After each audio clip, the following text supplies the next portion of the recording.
Imagine waking up and not feeling the chaos anymore. No more overthinking. No more replaying what they said. No more fake smiles, forced confidence, or trying to prove yourself to people who don't even matter. Just stillness, control, power.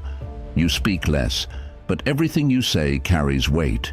You stop chasing approval and start moving with purpose. You don't need to be the loudest in the room because your presence speaks before you do. That's what happens when you master your emotions.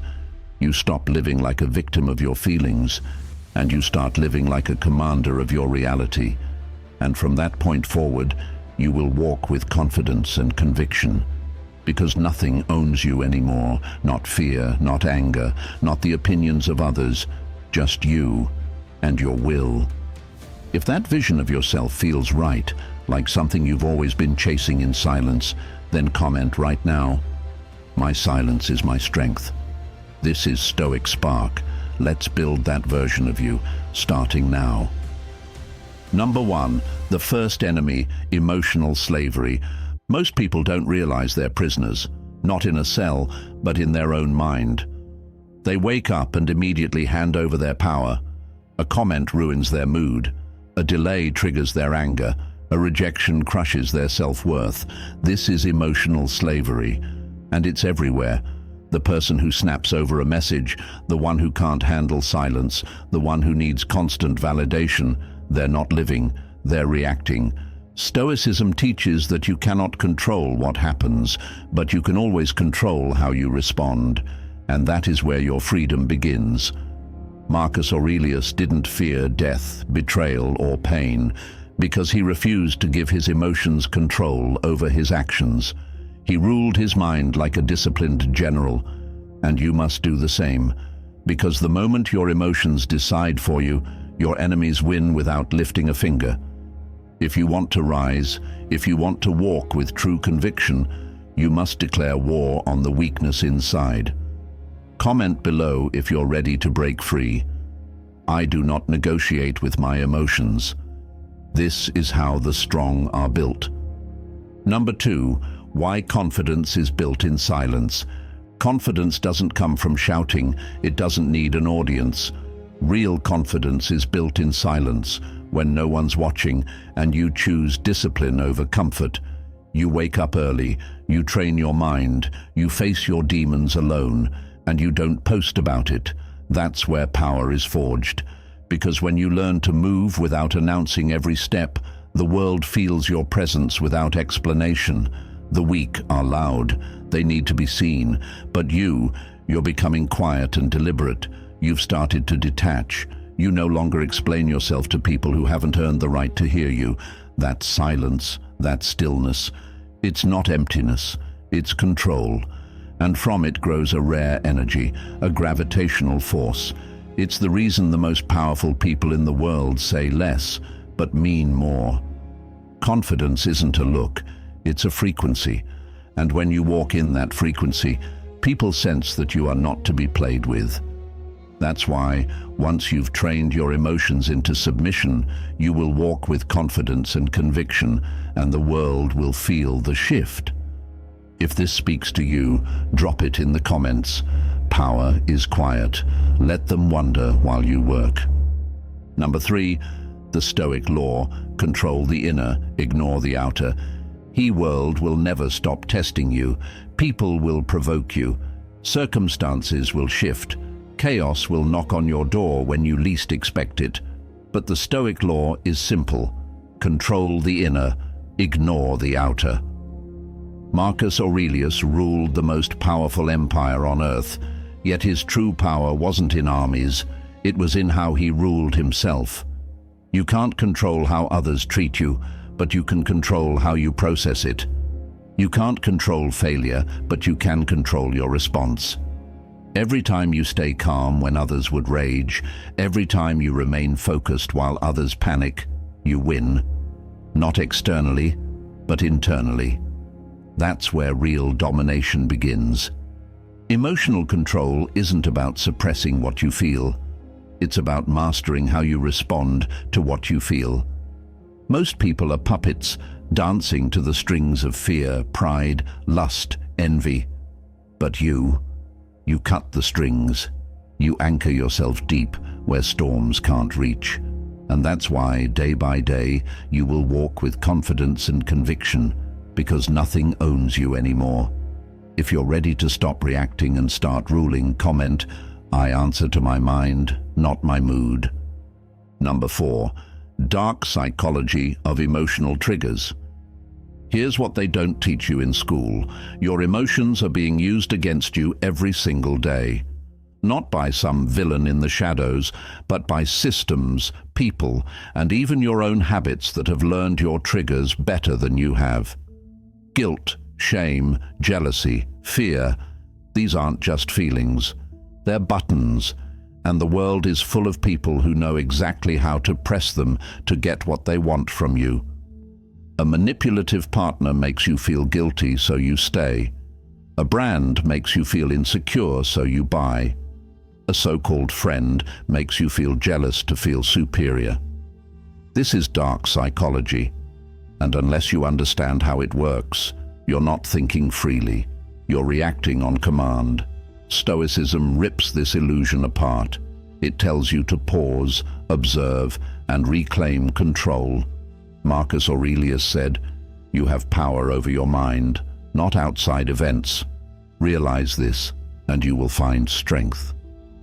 That strength comes when you stop giving automatic emotional responses to every situation. You don't flinch when someone insults you. You don't chase someone who ghosted you. You don't explode because the world isn't fair. You simply watch, analyze, and move with purpose. That's when people start saying, "I can't read him. She doesn't react like other people." And they're right. You've become untouchable. When you master the inner landscape, the outer world loses its grip. That's how you walk through life with power, not by controlling others, but by refusing to let anyone control you. And that's the shift we're building right now, from reactive to dangerous, from emotionally hijacked to emotionally sovereign, from fragile to lethal. Because once you stop letting others trigger you, you become impossible to manipulate. And from that moment on, you will walk with confidence and conviction, because you no longer fear your own emotions, and no one else can use them against you. If this is the version of yourself you've been chasing, comment it now. My mind is my weapon. This is Stoic Spark, and we're just getting started. Number 5, your emotions are not you. Most people live as if every emotion they feel is who they are. I'm angry. I'm anxious. I'm broken. No, you're not. You're experiencing anger. You're feeling anxiety. You're processing pain. But none of that is you. The Stoics knew this. Marcus Aurelius wrote, "If you are distressed by anything external, the pain is not due to the thing itself, but to your estimate of it. And this you have the power to revoke at any moment." That means your emotions are temporary visitors, signals, not commands. You are the host. You are the observer. And the moment you realize this, you create separation between stimulus and response. You stop reacting blindly. You stop identifying with every passing emotion. Think about it. A calm person isn't someone who feels nothing. A calm person is someone who can feel rage, heartbreak, betrayal, and still choose a response that serves them. That's not weakness. That's power. That's control. When you lose that distinction, when you think you are your emotions, you become volatile, fragile, unstable. But when you can sit with your emotions, dissect them, question them, and respond with reason, then nothing owns you anymore. That's emotional sovereignty. And when you step into that space, something shifts. You stop fearing what others think. You stop shrinking in your own skin. You carry yourself differently, not because everything is perfect, but because you are no longer enslaved by your internal chaos. And that's when you will walk with confidence and conviction, because the noise inside you has gone quiet, and the world feels it. If this truth hits deep, drop it in the comments. I am not my emotions. I am the observer. You're not broken. You're just waking up. Number 6. Controlled emotion equals calculated action. A man who cannot control his emotions will always be controlled by those who can. That's not philosophy, that's war. Emotional instability is the fastest way to lose power, because the moment someone can predict your reaction, they own you. They know which words provoke you, which silences make you spiral, which gestures trigger your deepest insecurities, and you hand them that control every time you react without thought. But here's where the Stoic separates from the average. The Stoic doesn't react, he calculates. He creates space between the feeling and the action. Marcus Aurelius didn't suppress his emotions, he examined them. He turned inward and asked, "Is this useful? Does this serve the man I'm trying to become?" That's the real flex, not bottling up pain, but mastering it, transmuting it, turning anger into discipline, fear into strategy, sadness into strength. When your emotions are under control, your actions become surgical, precise. You move like a tactician, not a victim. You don't lash out, you observe. You don't beg, you reposition. You don't panic, you plan. And people start noticing. You no longer explain yourself. You no longer chase. You no longer fall apart over things that used to break you. And that's what makes you powerful, not because you're emotionless, but because you no longer let emotion decide who you are or what you do. The world is full of people who act first and regret later. But you pause, you analyze, you execute, not for approval, not for attention, but because your actions are rooted in intention. And that's why your presence begins to change. People feel it. You say less, but everything you say carries weight. You do less, but everything you do moves the room. That's the shift. That's the evolution. And that's when you begin to walk with confidence and conviction. Not because life got easier, but because you got stronger. You stopped being a puppet and became the one pulling the strings. If you feel that shift inside you, if you're done with emotional chaos running your life, drop it in the comments right now. I choose response over reaction. This is Stoic Spark, and this is where your real power begins. Number 7. The presence of power. Power doesn't scream, it doesn't beg, it doesn't need to prove anything. True power enters quietly and changes the entire atmosphere. And that's exactly what happens when you've mastered your emotions. You stop needing noise to feel seen. You stop needing validation to feel valuable. You stop broadcasting your every move, because now your silence speaks volumes. This is why the most dangerous man in the room is often the one who says the least. Not because he's hiding, but because he's watching, calculating, studying. While others react emotionally, he remains calm. While they talk to fill the silence, he uses the silence as a weapon. And the irony? The less he says, the more people listen when he speaks. The less he moves, the more power each step carries. That's presence, that's control, and that's what separates the average from the extraordinary. The Stoics mastered this. Marcus Aurelius led an empire with a calm mind and a controlled tongue. His power came from stillness. His leadership came from reason. And today, if you want to command respect, real respect, not the kind bought with status or noise, you must become grounded in silence. In a world that runs on reaction, stillness is rebellion. In a world addicted to attention, your indifference is magnetic. And there's something else, something darker. The more you speak, the more you reveal. The more you reveal, the easier you are to manipulate. But when you speak less and move with precision, people start projecting their own insecurities onto you. They can't figure you out. They try to predict your next step and fail. That confusion, that tension, it creates power. People fear what they cannot read. And when you control your emotional output, you become unreadable. No one knows if you're hurt or if you're planning your next move.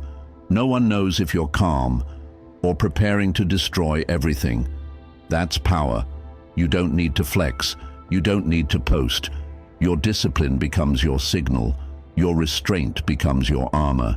And your presence, grounded, measured, unshakable, becomes your loudest statement. This is when you begin to walk with confidence and conviction, not because you're better than anyone, but because you're no longer at war with yourself. You've silenced the chaos. You've mastered the emotion, and now your energy is focused, lethal, and controlled. If this hits you in your core, if you're ready to stop explaining and start embodying, comment right now. I speak less. I move with purpose. This is Stoic Spark. We don't chase power. We become it. Number 8. The final battle, reclaiming the mind. There's a battle you fight every single day. No medals, no applause, just you and your own mind. And that's the most brutal kind of war. Because when your greatest enemy lives in your head, there's no escape. It follows you in silence. It speaks when the world is quiet. It questions your worth when no one is watching. It weaponizes your past. It amplifies your fears. And if you let it win, it will own every step you take. This is the war no one sees, but everyone loses. Because most people don't know how to fight it. They numb it with distractions, drown it with dopamine, run from it with noise. But the Stoic does the unthinkable. He turns toward it. He sits in the discomfort. He faces the storm inside. He studies it, dismantles it, and rebuilds his mind like a fortress, stone by stone, thought by thought, and slowly he becomes indestructible. Marcus Aurelius wasn't born powerful. He forged that power in silence, writing to himself in the dark, reminding his soul that he was not his emotions, not his thoughts, not his circumstances. He was the master of all of it. You have power over your mind, not outside events. That's not philosophy, that's survival. Because when you don't master your mind, the world will. People will push your buttons, trends will hijack your focus, triggers will steer your actions, and you'll think it's normal until you wake up one day and realize you've been living on autopilot. And that's what this final battle is about. Waking up, seeing the patterns, feeling the pull, and choosing to rise above it. Your mind is a battlefield, and every time you choose to observe instead of react, focus instead of scroll, hold silence instead of exploding, you win, not just for a moment, but for life. You create a habit of sovereignty, and that habit becomes identity. It won't happen overnight. You'll lose some rounds. That's part of it. But each time you return to center, each time you reclaim control, your power grows. You start to recognize the voice of doubt and ignore it. You hear the fear and walk forward anyway. You feel the anger and respond with discipline. And soon, the chaos that once shook you becomes your training ground. And then it happens. You start walking differently, thinking differently. You no longer fear people's opinions because you trust your own. You don't flinch when things go wrong because you don't need everything to be right to stay grounded. You're no longer fighting yourself, you've taken command. That's why you will walk with confidence and conviction, not from ego, not from status, but from inner peace, because you've survived the battlefield inside your skull and come out forged, focused, and fearless. If this spoke to something deep inside you, something you've been ignoring, or maybe just now waking up to, drop this in the comments right now. I own my mind, nothing owns me. This is Stoic Spark, and the war within, it ends the moment you rise. Number 9, you will walk with confidence, and now you understand. It was never about becoming louder, never about faking confidence or pretending to be fearless in a world that thrives on performance. It was never about impressing them. It was about confronting you. standing face to face with your fear, with your rage, with the part of you that breaks under pressure, and refusing to run. That's real strength. Because confidence doesn't begin when the world claps for you. It begins the moment you stop looking for applause, when you can be alone with your thoughts and not be haunted, when you can walk through uncertainty without needing to be reassured, when your self-respect no longer depends on the approval of strangers. That is the awakening, the quiet shift where you go from chasing the world to commanding yourself, where you realize you were never meant to control everything, but you were always meant to master one thing: your mind. That's where conviction comes from. Not from pretending you have all the answers, but from knowing that no matter what happens, you will not fall apart. That when life hits hard, you don't break, you don't beg, you don't collapse. You breathe, you assess, and you move. Now, people feel your presence because it no longer asks to be seen, it demands to be felt. You walk differently, not to impress, but because your steps have weight now, purpose. You speak differently, not to be heard, but because your words come from a place of truth, stillness, experience. You are no longer trying to prove anything to anyone. And that's why you will walk with confidence and conviction, because you've fought the war inside your mind, and you won. You've sat in the dark parts of yourself and didn't try to escape. You didn't numb it. You didn't deny it. You faced it. You understood it. And from it, you rose. That's what Stoicism was always about. Not pretending to be emotionless, but learning how to stand solid in a world that constantly tries to shake you. You don't flinch anymore, not because you feel nothing, but because you've built something stronger: discipline, clarity, inner peace. So when they ask why you're different now, you'll simply smile. Because they weren't there when you were rebuilding yourself, piece by piece, in silence, in struggle, in the fire. If this message felt like truth, if you've been walking this path alone and now finally feel seen, then mark this moment. Drop it in the comments. I am becoming untouchable. Let it be your declaration. Let it be the start of your next evolution. And if this spoke to your soul, don't let it fade into another forgotten video. Like, subscribe, turn on notifications. This is Stoic Spark, and we are not here to fit in. We are here to master ourselves and lead.